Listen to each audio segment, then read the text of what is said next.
Perkenalkan, nama saya Winda Enung Parapean dengan NIM 221414054. Halo, perkenalin, nama saya Stefania Aurelia Kasea dengan NIM 2422144055. Perkenalkan, nama saya Oktaviani Daryanti dengan NIM 2422144058.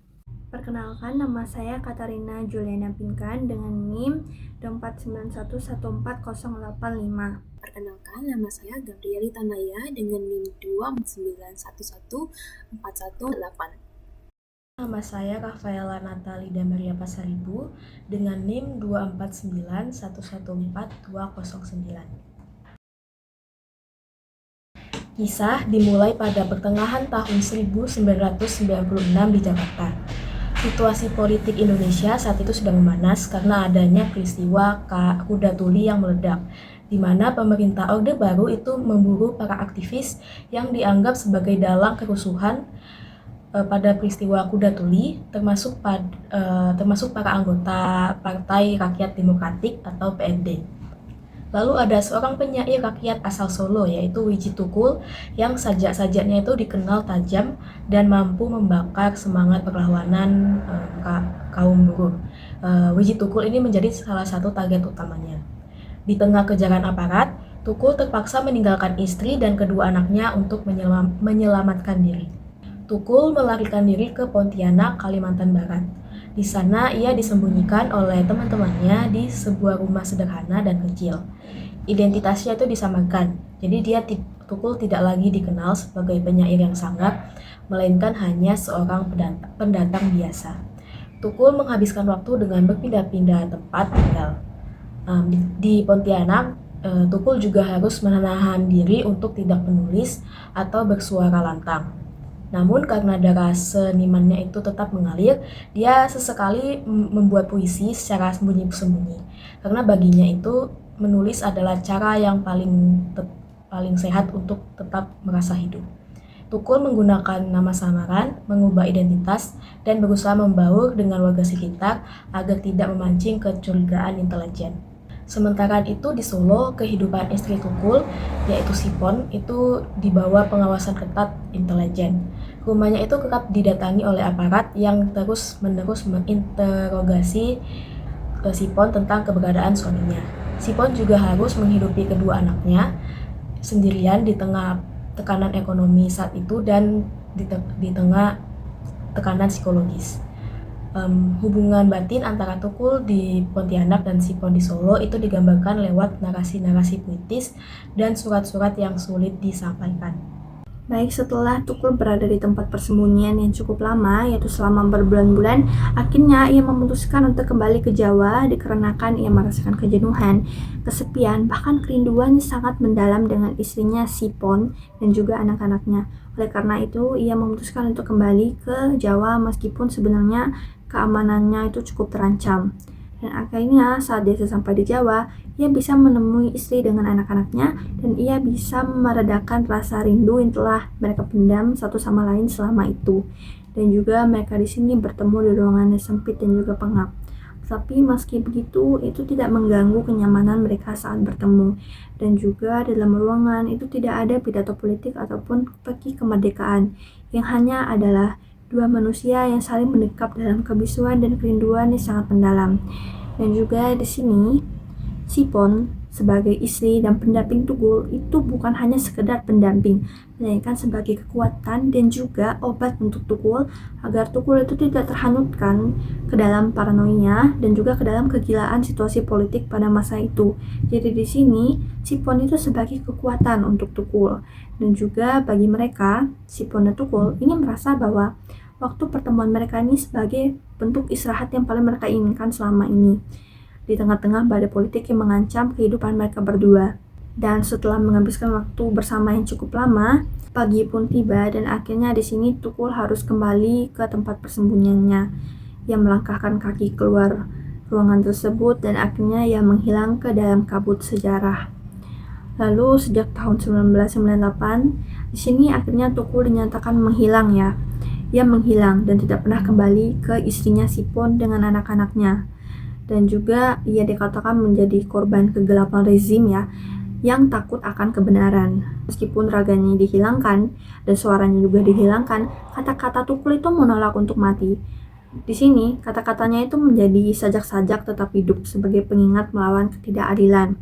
Kalimat penutupnya ini terus abadi dan terus bergema. Di sini berbunyi, hanya ada satu kata, lawan. Oke, di sini saya mau melanjutkan tentang analisis film Istirahatlah Kata-Kata berdasarkan perspektif Pancasila.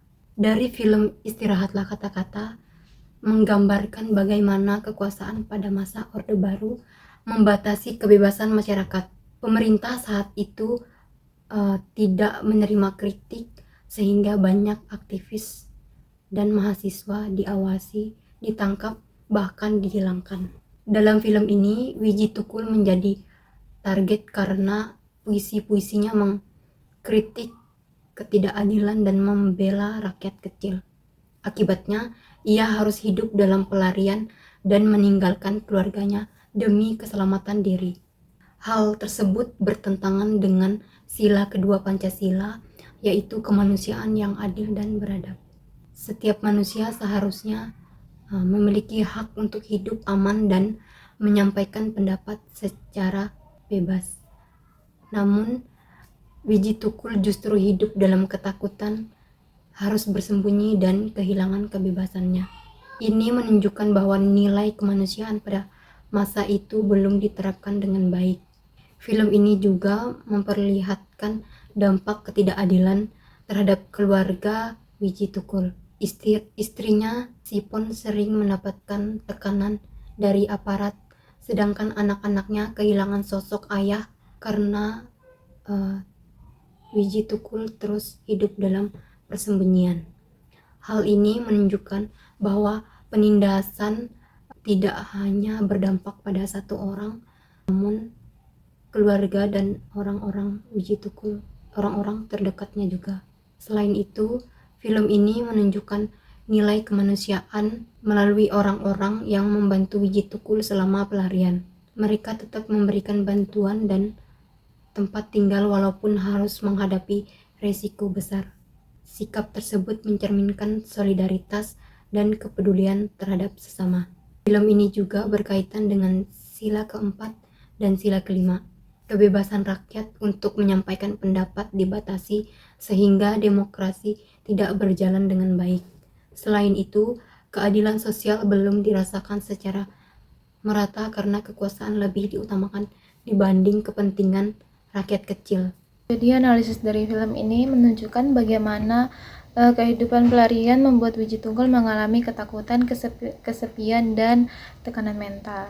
Ia kehilangan kebebasan dan hidup dalam penyamaran yang membuktikan bahwa keadilan tidak hanya berdampak fisik tetapi juga di dalam psikologis. Nah, dari sisi lain, film ini juga memperlihatkan adanya solidaritas dari masyarakat yang membantu Tukul meskipun berisiko. Hal ini mencerminkan nilai kemanusiaan dan kepedulian terhadap sesama sesuai sila kedua Pancasila. Nah, di film ini juga berkaitan dengan sila kelima karena adanya ketidakadilan terhadap rakyat kecil, serta sila keempat karena kebebasan berpendapat itu dibatasi.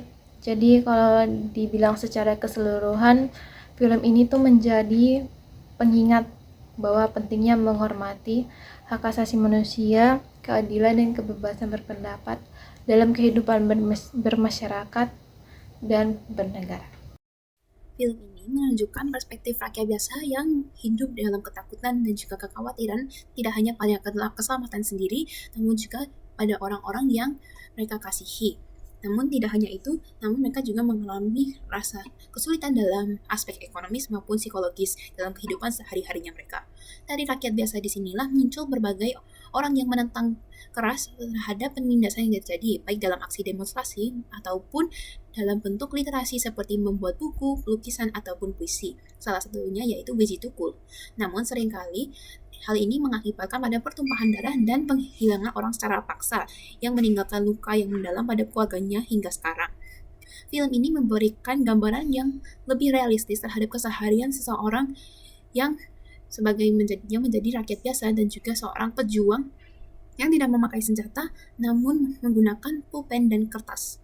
Segala bentuk penindasan yang terjadi, baik dalam bentuk aksi intimidasi yang dilakukan oleh militer dan juga pemerintah, dan juga pembakaran literasi-literasi yang dibuat Wiji Tuku merupakan salah satu bentuk penindasan yang tentunya melanggar nilai-nilai dan juga hak asasi manusia sebagaimana tertera dalam Pancasila, terutama pada sila kedua yaitu kemanusiaan yang adil dan beradab.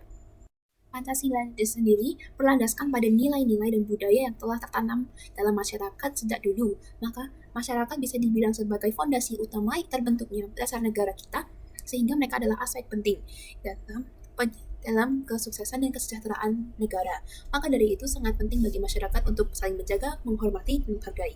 Namun, pemerintah sendiri bukan berarti terpisah dari masyarakat, namun menjadi seorang pemimpin bagi masyarakat dan mereka adalah memiliki tugas untuk menyejahterakan dan juga menjaga rakyat demi menjaga dan menghayati nilai-nilai perikemanusiaan bagaimana yang telah dijelaskan dalam sila kedua Pancasila. Di sini saya tidak hanya mengaitkan Pancasila pada film tersebut, namun saya juga memasukkan analisis dari perspektif humanisasi yang sebagaimana tertulis dalam buku Pendidikan Kaum Tertindas yang ditulis oleh Paulo Freire. Menurut saya, buku ini dapat memberikan gambaran yang jelas antara dinamika oleh penindas dan yang tertindas, di mana bentuk pembungkaman yang terjadi di dalam film seperti pembakaran literasi-literasi yang dibuat oleh Wiji Tukul merupakan salah satu upaya pembodohan masyarakat yang dilakukan oleh pemerintah. Hal tersebut sesuai dengan bagaimana Paulo Freire menjelaskan dinamika antara orang yang tertindas dan juga penindas, di mana penindas akan berusaha dan berupaya agar masyarakat yang mereka tindas tetap menjadi sebuah objek yang dimiliki oleh pemerintah agar dapat menetapkan posisi kekuasaannya, serta agar masyarakat tidak memiliki suara untuk menentang ataupun pemahaman terhadap kebijakan-kebijakan dan apa saja yang telah dilakukan oleh pemerintah.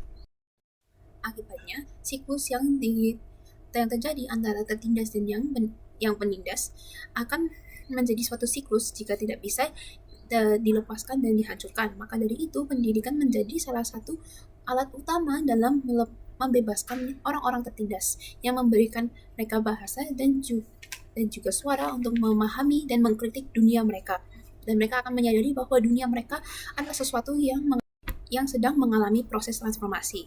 Dunia mereka bukan sesuatu yang statik, namun dinamis, yang dapat berubah jika masyarakat itu sendiri dapat mengubah diri mereka sendiri dan kondisi mereka.